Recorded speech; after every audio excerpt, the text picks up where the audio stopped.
Hello everyone, this is Judith with another video. Well, very warm welcome to the channel. We're talking about your twin flame journey, and I have to say times are wild, right? Everybody gets presented a lot of issues, and those issues, of course, they are meant to grow, for us to grow and to expand and to go even bigger and to be really in the eye of the storm. Yeah, you might have noticed that there is a storm going on everywhere, and the more you know how to do the inner work, the calmer you stay, the more centered you are, the more connected you are. And that has so much to do with the twin flame journey, right? You hear me talking about this all the time, that it's all about vibration. It's all about meeting your twin flame in this twin flame union vibration. So that's something that you have experienced in the beginning, right? When you met each other, time was ripe, right? Things were ready for you to meet and then to get activated. And then you could not stay in this place of high vibration for various reasons, right? It really depends on the couple. But that's the experience, that everything is falling apart, and then we are like looking and searching and trying to find our way back to this other half, right? To our divine counterpart. And so is our divine counterpart, but it's really a vibrational thing, and there is this whole time where our divine counterpart is giving us the space to heal. He cannot relate really to our energy in this time, because we fall into despair. Maybe we fall into this longing. We have all kinds of things going on that have nothing to do with true love, with the high vibration of this unconditional love. So that's when we begin the journey. And of course it's all about doing the inner work. If you need my help, you find a link in the description box to my offers, and you can just reach out. It's also good for me to know what you need from me. And I also offer 15-minute free spots for you to get in touch with me and have a brief summary where I would go with you, right? So I can give you a brief feedback where you are on your twin flame journey. And so it's really all about, when you do the inner work, then all those things like letting go, they come naturally. You cannot just let go of your twin flame or something like that. You cannot force those things. So it's not very useful if you hear this from twin flame teachers. Just let go of your twin flame. I've tried this, right? I tried to let go, and it helped me a great deal to focus on my own healing. So it was not wrong, right? But of course, it's not the real detaching. The real detachment, the real letting go, this has to do everything with giving it over to the divine and giving it over to the universe, right? Why? Because we have the experience that this is it, right? We have the experience that everything is coming from this place of allowing. And how this all works, this is really... It's really an experience that you get to experience that along your twin flame journey, and it's good to be prepared for that. That's letting go. Oh, now I understand, right? So it's good to prepare for what's coming in a way, but also to know that you cannot force it. The only thing that you can do, and what's best to do, is really working on your on your triggers, basically, right? And so this could be triggers in relation to your twin flame, but of course triggers in relation to all and everything. To be honest, like triggers nowadays, they are in our face all the time. Yeah. So yeah, it really depends on what needs to be healed, who is like presenting, or in what way life itself is presenting the triggers to you. It's very specific. It's tailored specifically to what you need. So basically the triggers, whether it's your twin flame presenting those triggers or other players in your life, those triggers, they evoke exactly the emotion that you need to look at. Exactly, for example, a specific flavor of abandonment or a specific flavor of fear. Yeah, so it's perfect, right? It's really perfect. It's perfect for you. Yeah, tailored, really. So yeah, that's and those triggers, they come up. Not only do they come up, but they get bigger over time if we don't look at them. Yeah, so you cannot miss it. And once you know how to heal it and how to work through it, right, to resolve it, to transform it, then you are no longer powerless. You are then in a place of power. You now know how to create your path, right? Yeah, that's it. And so what I want to give you today is, I have done this in the past already, but still I want to repeat that because it's really like by experience, like working with clients, and also what I see with myself and friends, family all around, what can weigh you down a great deal are cords from other people, so negative cords from other people. And so we also have to keep in mind that when we are on the journey and we are expanding and shedding luggage and everything, we get brighter and we shine our light. And that's of course not everybody likes that, right? So there some people say, well, the attacks, you get attacked more, right? So, but part of those attacks for sure are those negative cords. Just maybe it's even evil eye or something like that, but maybe it's just regular jealousy or whatever it is, right? People maybe don't even think about what they are doing. But that's what's happening all around us. And sometimes real enemies enter the scene and trigger you and give you your triggers, the triggers that you need, yeah, in order to work through certain things that are always from the past, right? It's never about those players showing up. Also not about your twin flame, as you might know. But it's just about those emotions from the past that we need to look at. Yeah.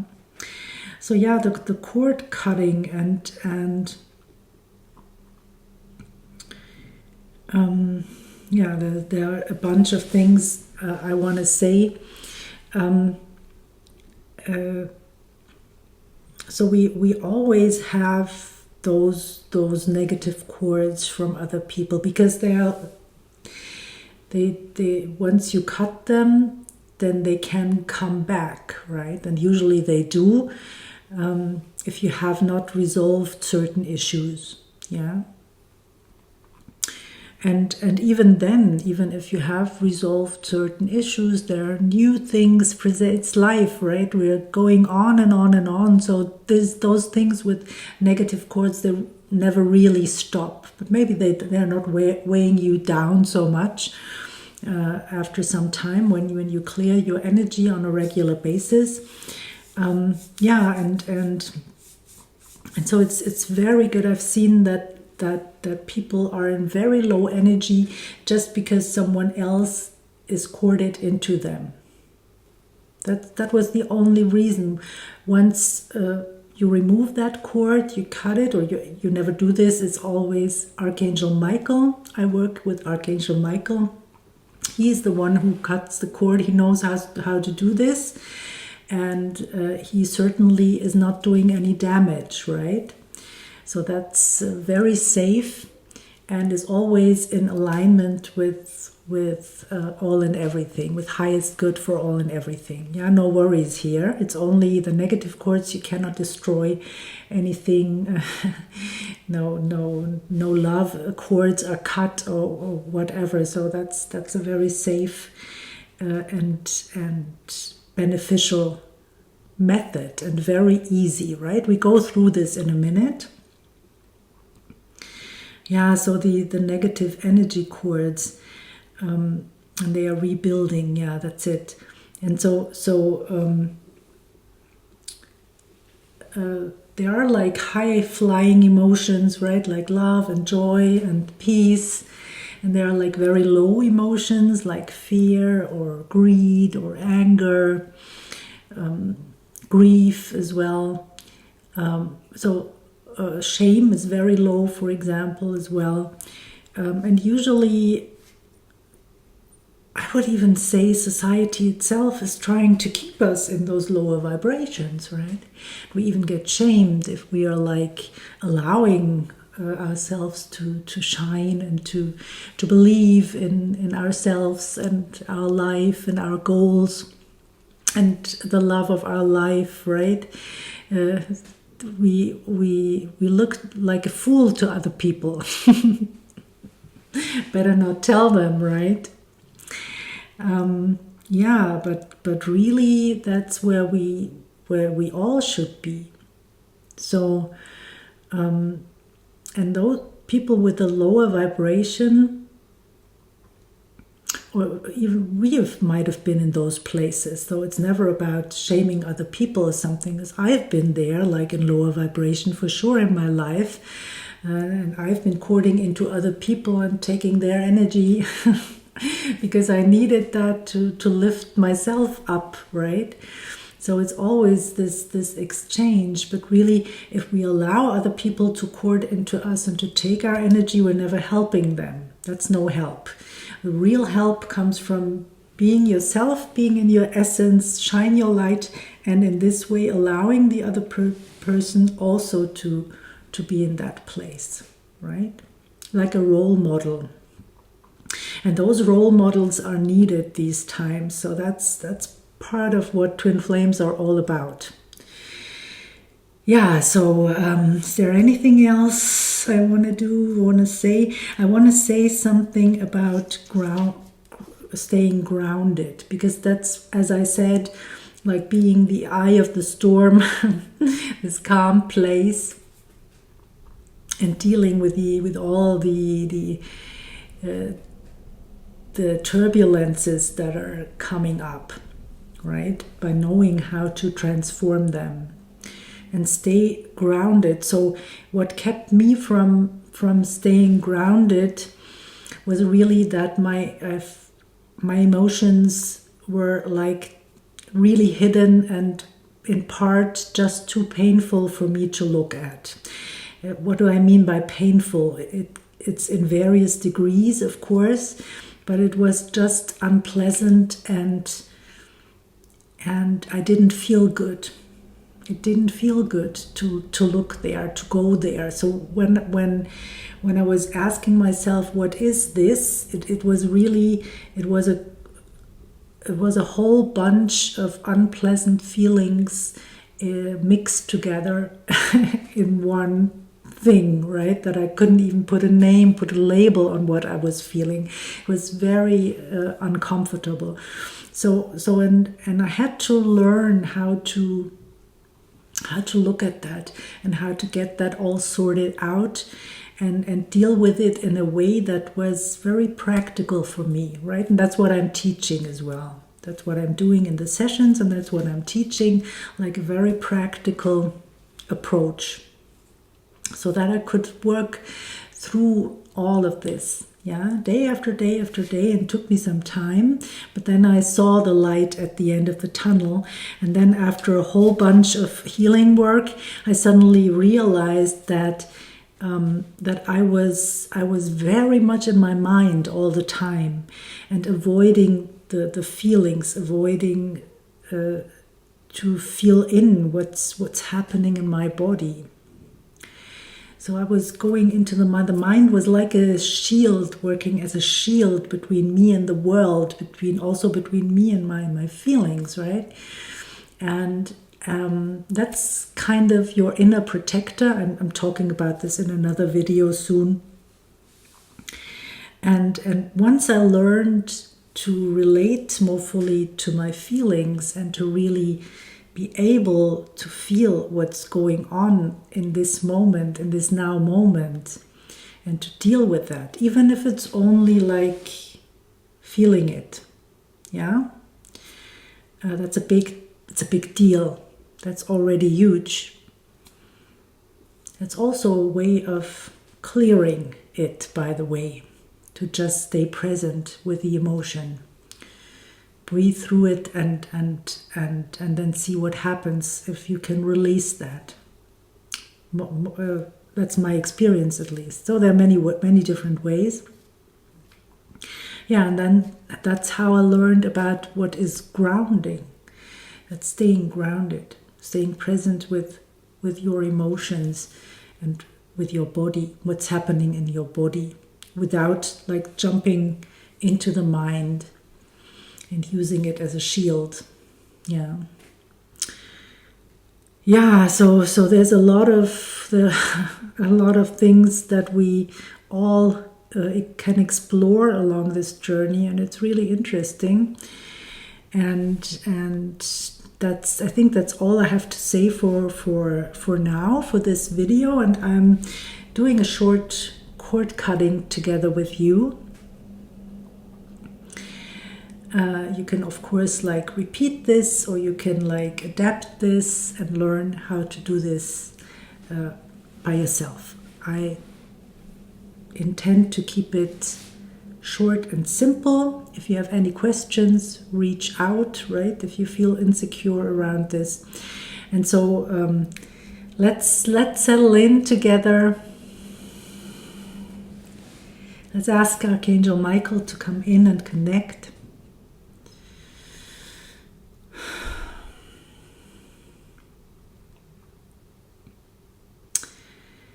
Archangel Michael, please cut the negative cords between the people watching this video and other people in their lives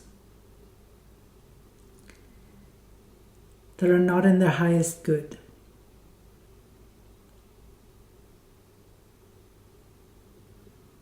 We ask you to seal those cords with unconditional love and to dissolve them in white light.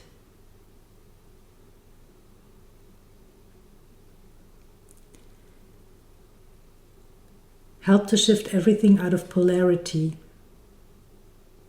We lovingly leave other people to their choices, and we keep choosing love. Clear what's in the way for each and every one to always choose love. Thank you.